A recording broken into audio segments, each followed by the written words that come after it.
Could Justin Fields be a Pittsburgh Steeler in the near future? What would that mean for his fantasy value? We'll hit on that and other hot news around the NFL on today's episode of Locked On Fantasy Football.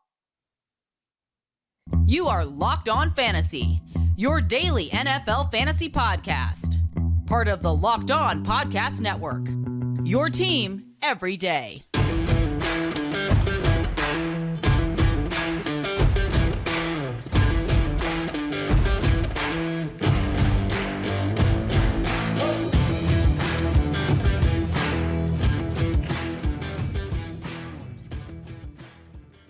Thanks for making Locked On Fantasy Football your first listen every day. We are part of the Locked On Podcast Network, your team every day. I'm one of your hosts, Michelle Magdziuk. When I'm not doing this, I'm a researcher and fantasy analyst at NFL Network. I'm your other host, Vinnie Iyer. When I'm not doing this, I'm writing about NFL fantasy and betting for sportingnews.com. Today's episode is brought to you by FanDuel. Make every moment more. Right now, new customers get $150 in bonus bets with any winning $5 bet. That's $150 if your bet wins. Visit FanDuel.com/lockedon to get started. Today, Vinny and I are going to talk through some of the top news and rumors around the AFC. So all the AFC teams' top news approaching the NFL Combine that we have later this week. Let's start with the big story on top. So there's some news heating up around Justin Fields, right? And I know Chicago's an NFC team, and we'll get to the NFC side tomorrow. But the news around Justin Fields is that he could be traded to the Pittsburgh Steelers. That's heating up. Do you believe these rumors, or do you just think the Bears are trying to start some interest in Fields? Well, I think there's legitimacy to this. That's a team that is shopping for a quarterback that's picking later in the draft. I think you can look at all those teams, right? The Broncos, the Raiders, who now have Luke Getsy, the former Bears offensive coordinator, leading them.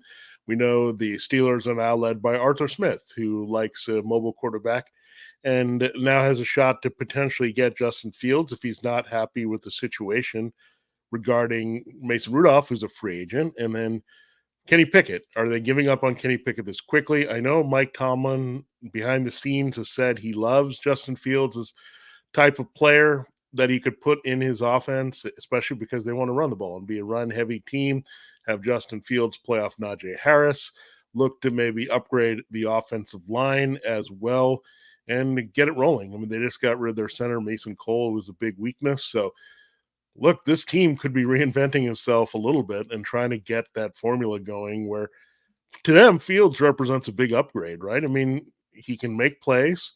He's going to get a defense that's pretty established here that the Bears are rebuilding. So all these things point toward their interest. Again, there's a lot of talk about the Falcons also being interested from the NFC, but that offense is a little bit different now. I don't see it necessarily being the best fit. So the Steelers, I think the bottom line, Michelle, is wherever Justin Fields goes, he's going to have a high floor and some upside because of his great running ability. Yeah, and I'll say that for the Steelers. That's why I would like this move as a Steelers fan, because at least they're trying to find the ceiling. I'm not saying that Fields is going to come in and be amazing, but at least he has that upside, which Kenny Pickett does not have. Mason Rudolph is better than Kenny Pickett, but still, he doesn't have the ceiling to win a Super Bowl or anything like that. Fields might be terrible. He might lose you a lot of games. Fine, that's okay. It's better than being 9-8 over and over and over and over again and getting killed in the wild card round. I will say what would be funny with this combination, though, let's say Kenny Pickett was still there as backup. So Fields is really terrible in the fourth quarter. That's his downfall. Like, quarters 1 through 3, he's got it going on, but he loves to turn over the ball in the fourth quarter, and the Bears have lost some games due to that.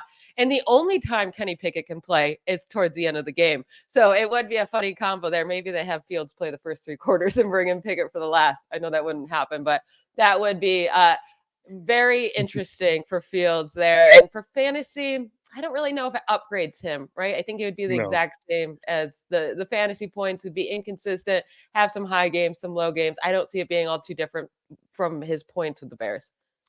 Yeah, and look, that's the kind of quarterback he is. He's still developing. He's got to be more reliable in the passing game to totally buy in on him beyond that. But we know he can still finish as a QB1 in the top 12. Now, Russell Wilson also has some loose rumors to the Steelers, very loose.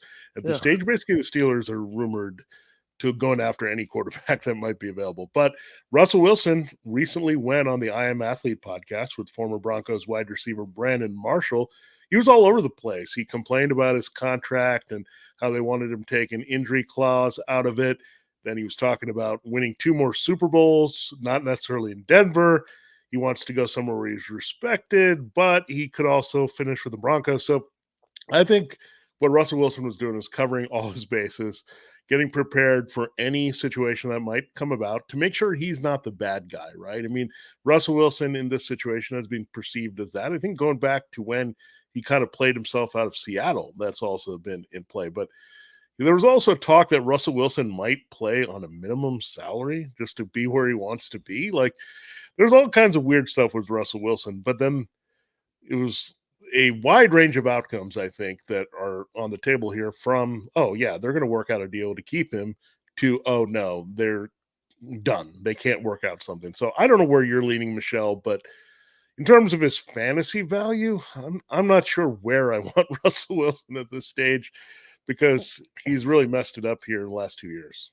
Yeah, I'm probably not going to be interested in him anywhere. Maybe the Falcons, if he were to land there. Yeah. I think whatever quarterback lands with the Falcons could be very interesting for Yeah. fantasy. But besides that, it's so hard. I can't see him staying with the Broncos because of what they did last season, benching him. Yeah. It's not like they benched him because they're worried about him getting injured for next season. It's not like, oh, we're benching you because we know you're a franchise guy. We want you healthy for next year. This year's a loss. Like, they still had the ability to make the playoffs at the time when they benched him. And they said, like, we're worried about you getting injured because then we'd owe you money. Like, that was the only thing. They still owe him so much money because his contract was $124 million guaranteed, fully guaranteed.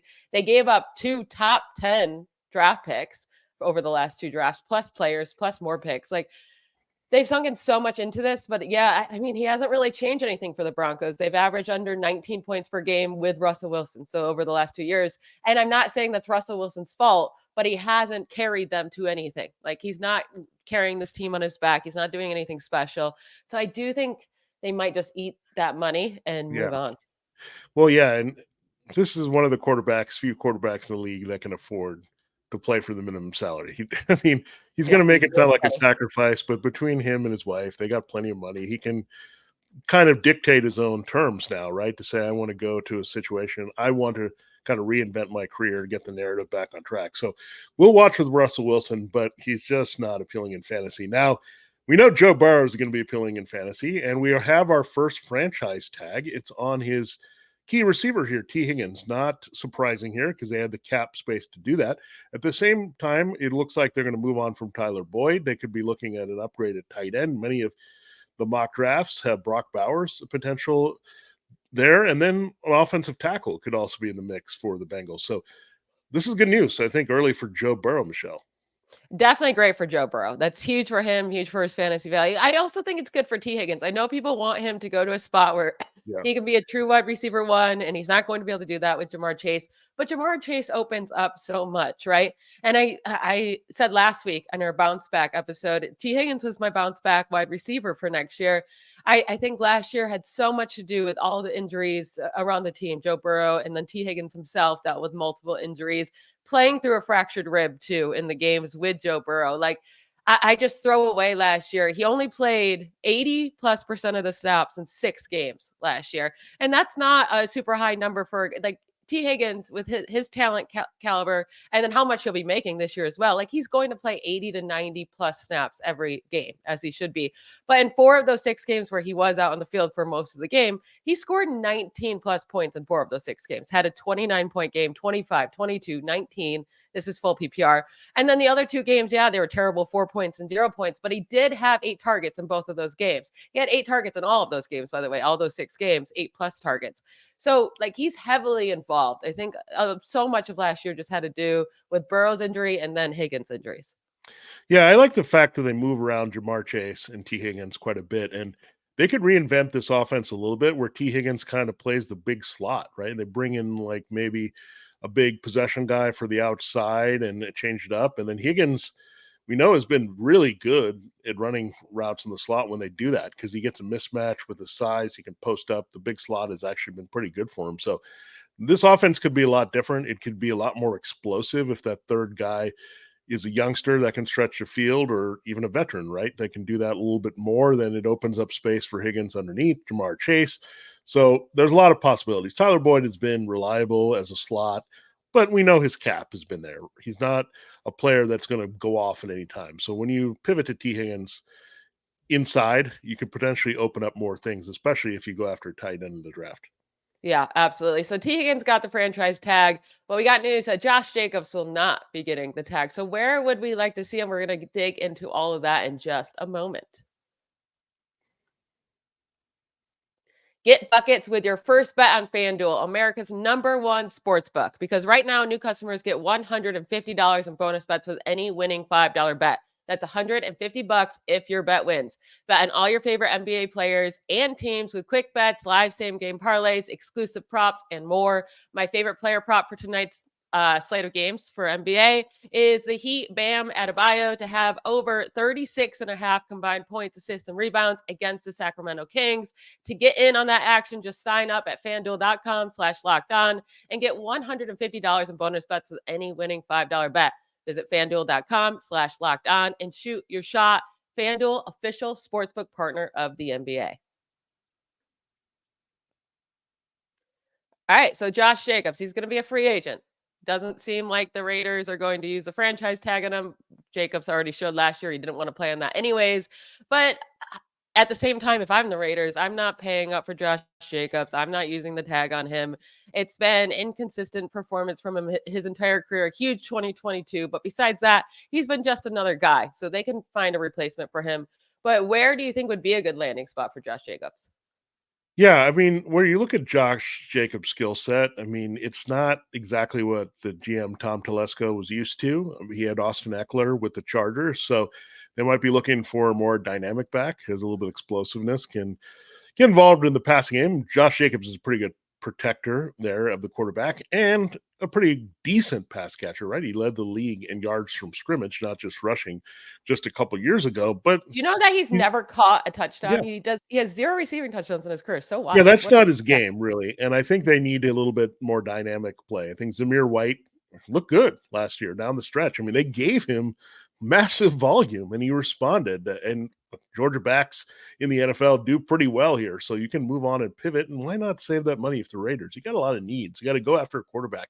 That's your priority here. They've talked about that at the combine.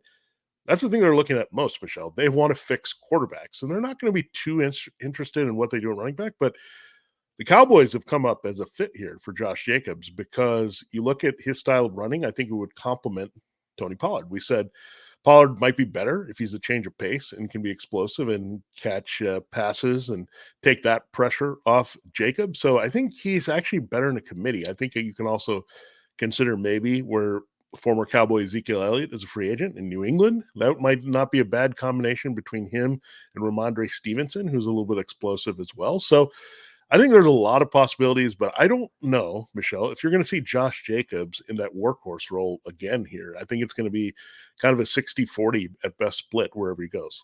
And I don't think he wants that workhorse role. I mean, obviously he wants the Pretty big money, right? Yeah. So maybe he'll have to take a role like that to get the money he wants. But he has been pretty clear, like, I'm fine with splitting a backfield. Like, I don't want all this wear and tear on my body. That's why I could see him in a place like the Ravens. Like, I do think that'd be a really nice spot for him. Any running back there has a pretty simple job overall, right? Like lots of running room. Lamar Jackson helps with that.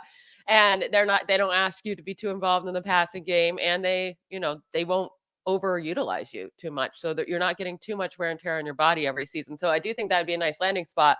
But there are some rumors about Derrick Henry to the Ravens.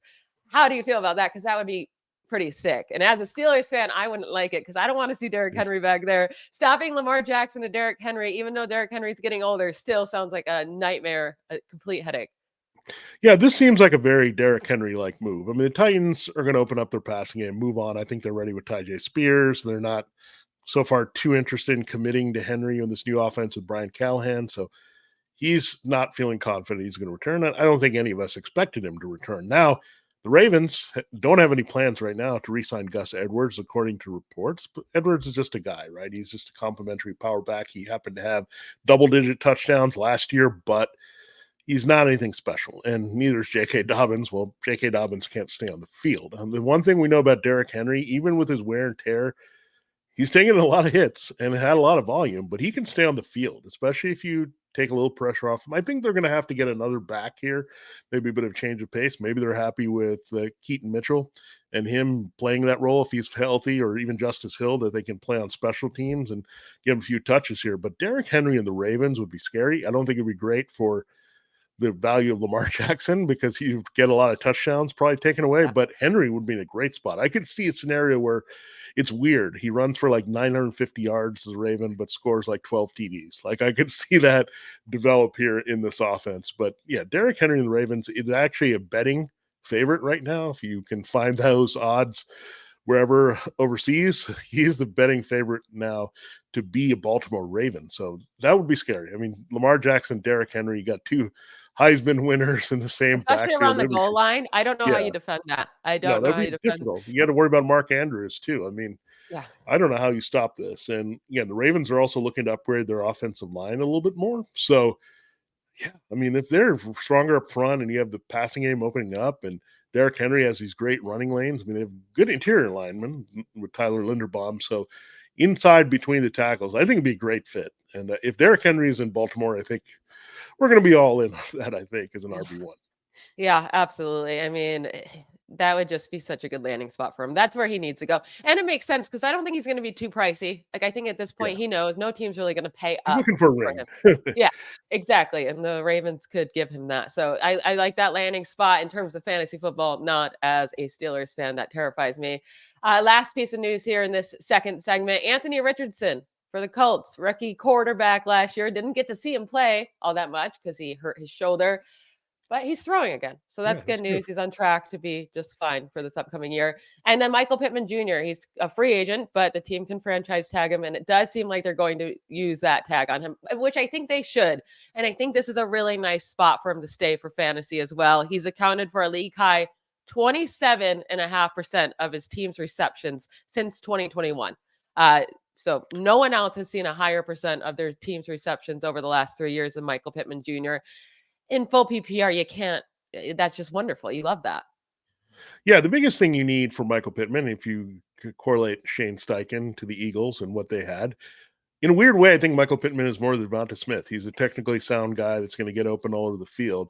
I think they need a big play guy. I think they've tried with Alec Pierce to be that guy. He hasn't been yet that for them, and they might see a little bit more Josh Downs, but I think he's suited the slot. So maybe the Colts should be looking for an upgrade for a guy that can just be strong, run routes outside, and really help Michael Pittman. They need that field stretching ability. Pierce has flashed it, but not enough here. So, yeah, Pittman is the no-brainer guy you keep. Now, the rest of the receivers and the tight ends, they could see a lot of changes there in Indianapolis. So I'm looking forward to it.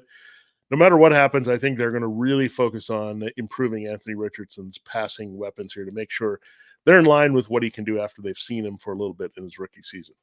Yeah, I will say Pittman's biggest issue when it comes to fantasy is his touchdowns, right? He just doesn't score a lot of touchdowns, only 15 career touchdowns. He had a career high 6 in 2021. He only had 4 touchdowns last year on 100 plus reception and over 100 receptions. So, like, that's way too little. His 15 touchdowns are the fewest among all players with 300 plus receptions since 2020. So those need to increase. And I don't know if they will with a quarterback like Anthony Richardson, though, because Richardson's going to run some in. Jonathan Taylor is going to steal a bunch. So again, I think Pittman probably sees a max 6 receiving touchdowns, and that's what's going to keep him lower. But I do think he's not being drafted too early. Michael Pittman doesn't have that flashy name. Yeah. So in full PPR leagues, I do think he'll be a nice value this year, especially if people are nervous with him playing with Anthony Richardson, a mobile quarterback. Well, we know Anthony Richardson's on the rise with his value when he comes back healthy here in 2024. Unfortunately, it doesn't look like Justin Herbert will be on the rise. We'll address that in our final 3 headlines from the AFC coming up. This episode of Locked On Fantasy Football is sponsored and brought to you by BetterHelp. And really, it can be tough this time of year in general because we're past our New Year's resolutions. We're looking for what to do with our time, and really sometimes idle time's not good for us. Now, I really find spending some of that time with therapy has been really beneficial to me. And look, you have an hour maybe that you can look at, and that's all you need. It takes an hour a week if you need that kind of guidance to get you through. And Therapy can give you all the self-awareness to build a social life that doesn't drain your battery, and just spending a little time and working on yourself can do that. So really, I can't recommend it enough. Therapy, again, has been a game changer and a life changer for myself, and a lot of people reach out and do it, and sometimes it's hard to take that first step and do it, but BetterHelp is there to help you with online therapy. If you're thinking of starting therapy, give BetterHelp a try. It's entirely online, designed to be convenient, flexible, and suited to your schedule. You can find the right fit with your therapist and change at any time. All you do to get started is fill out a brief questionnaire and get matched with a licensed therapist. You can switch at any time, again, for no additional charge. Find your social sweet spot with BetterHelp. Visit betterhelp.com/lockdown today to get 10% off your first month. That's BetterHelp, help, H-E-L-P, betterhelp.com/locked on. All right, Michelle, we got to look at three more storylines here, and these may not be that surprising, but still, we've heard them on record a little bit more. So let's start with the Chargers. As we expected, Greg Roman is ready to put in the power running game and balance out this offense. And they're deciding if Austin Eckler is the guy to do that. But regardless, if you say balanced offense and we want to have an identity, physical identity, it's not good for your quarterback passing volume in fantasy football. So Justin Herbert, just as we thought, we were so high on him last year with the Kellen Moore offense. Now I feel like we're going to do 180. Maybe he'll surprise us and we'll be better with less passing and be more efficient, but he's going to have to get it done with less volume this year. That's exactly what it'll have to come down to. He'll have to surprise us, right? And because so much of Justin Herbert's fantasy value has come off of volume. And it hasn't even been pretty with all this volume, right? Because its efficiency with touchdowns has been so low. So if you take away the volume and all of those passing yards, you're really going to be stuck. I also think this is really bad for Keenan Allen because so much of Keenan Allen's value has been volume. Yeah. I do think it's okay for Mike Williams. If they end up keeping Mike Williams, he's not cut or traded. I still think Mike Williams can come through with those big plays. Maybe the efficiency does help, right? They throw less, things are more open because of the run game, and that's good for Mike Williams, right? So it won't make me move down Mike Williams too much, but Keenan Allen, that does make me worried. And Herbert, you said it perfectly. He will have to surprise us to have a good fantasy season. And Herbert's a really talented player, so he could do that, but I'm personally going to stay away. Yeah, and the numbers don't say these Jim Harbaugh quarterbacks, especially when you go back to the 49ers. Colin Kaepernick had some upside because of the running, his own running ability. Justin Herbert's not that type of runner. And with Alex Smith, there just wasn't a lot of fantasy value there. So Justin Herbert, I think, is more talented overall than both of those guys. But if you're limited to volume and the Chargers defense gets better and he can run the ball and he can score touchdowns that way a lot more efficiently. And keep in mind, they've already had high volume. Austin Eckler before last year was a big touchdown scorer out of the backfield. So this could take away more touchdown opportunities here for Justin Herbert. So yeah, we have to wait and see. Maybe it'll be a little bit different than we expect, and Greg Roman will do some adjustments here. Now, we pretty much assumed that Gabe Davis is going to be a goner in Buffalo, and that's the rumblings out of the Bills camp that they don't want to keep him. And part of it is they're committed, right, to Stephon Diggs. They have to pay him. He's been kind of wishy-washy about, is he happy? Does he want to be there? But the bottom line is they're locked into him for at least one more year. And Gabe Davis is the guy that's a free agent. They don't need to really invest in him. I mean, he disappeared in half the games, literally. Like, he didn't put up any numbers when he wasn't making big plays. And that's not the type of player they want in this offense. Joe Brady, they made the full-time offensive coordinator. They're going to look for that inside play. We saw when they got Dalton Kincaid, Khalil Shakir, the running game with James Cook working in the middle of the field. That's what made the Bills a little bit more efficient offensively. So Gabe Davis, I don't think, fits in those plans. And I'm very intrigued, however, Michelle, to see if the Bills use a first-round pick at wide receiver. I'd be all in on that guy with Josh Allen for sure. Yeah, the issue with Davis is that he's a wide receiver too, but he's a wide receiver too that's really just a one-trick pony. He's that deep threat, third most deep receiving touchdowns in the league since 2020, only behind Tyreek Hill and Mike Evans, including the playoffs. He's averaged 16.7 yards per reception since 2020, by far the most in the NFL among guys with 100+ receptions. So, like, he's good in that area, although he's also inconsistent there. But they give him enough opportunities that the stats are there when it comes to deep receptions. But everywhere else on the field, where they need him for the majority of the game, right? He doesn't have it done. You can't count him on him short or intermediate. You can't count him to get open consistently in the short areas. They need a guy that they can utilize in many different ways all over the field. Gabe Davis would be fine as a 3, like if he's the 3rd target on the team, but I think he's going to want more money than that, than what they can afford. And they really need to bring in just someone that's an upgrade that can be utilized everywhere to be their number 2 guy and to help out Stephon Diggs more. Yeah, he's a lot like Marquez Valdez-Scantling to me. He's a Yeah. guy that can make some big plays, and they might add up to some numbers if he can string together some big games, catch like 3 balls for 120 and a touchdown or something like that. But we don't know where that's going to come from. It's definitely not going to come from Allen going forward. So we'll have to see. Maybe he ends up as the deep threat for Patrick Mahomes, and we're happy about that for Gabe Davis's value. Now, one passing game that's on the trajectory, I did say this guy is in for a bit of a slide season because he was so good last year. That's the only reason. But the Texans are looking to extend Nico Collins. Another good news out of their wide receiver core. Tank Dell looks on track to be ready and healthy for OTAs, coming back from his ankle injury. So it's great news for CJ Stroud. He kept his offense coordinator. One receiver is going to get paid and be very happy. One receiver is going to be healthy. We'll see what they do about Dalton Schultz in free agency, but we pointed the arrow up for CJ Stroud. I think it keeps going up, and it keeps going in the direction of Anthony Richardson, not in the direction of Justin Herbert. Yeah, and there really is no reason for Stroud to have like a second year downfall, right? Because he's keeping the same offensive coordinator, because he's going to have the same weapons, and maybe even they add another great weapon in there for him as well. So CJ Stroud just keeps going up and up my boards. And I know by the time we get to drafting season, I'm just going to be so excited for him. Probably have him too high because he doesn't have that rushing upside. Like he's not going to get you those rushing yards or rushing touchdowns to make him safe. But this offense is just so exciting. And Nico Collins is just one of those guys that can go off for 30 points in any given game. So I do think that's great for him, Nico, to get that extension, to stay with the Texans. Because I think if he were to join any other team, you're not going to be interested in him at all. But in this offense, in this system, Nico Collins, he's going to be a very solid fantasy player next year. Probably inconsistent because Tank Dell being a second year, hopefully healthy, right? And he's going to get his huge games as well. But both Tank Dell and Nico Collins should have really nice fantasy seasons next year.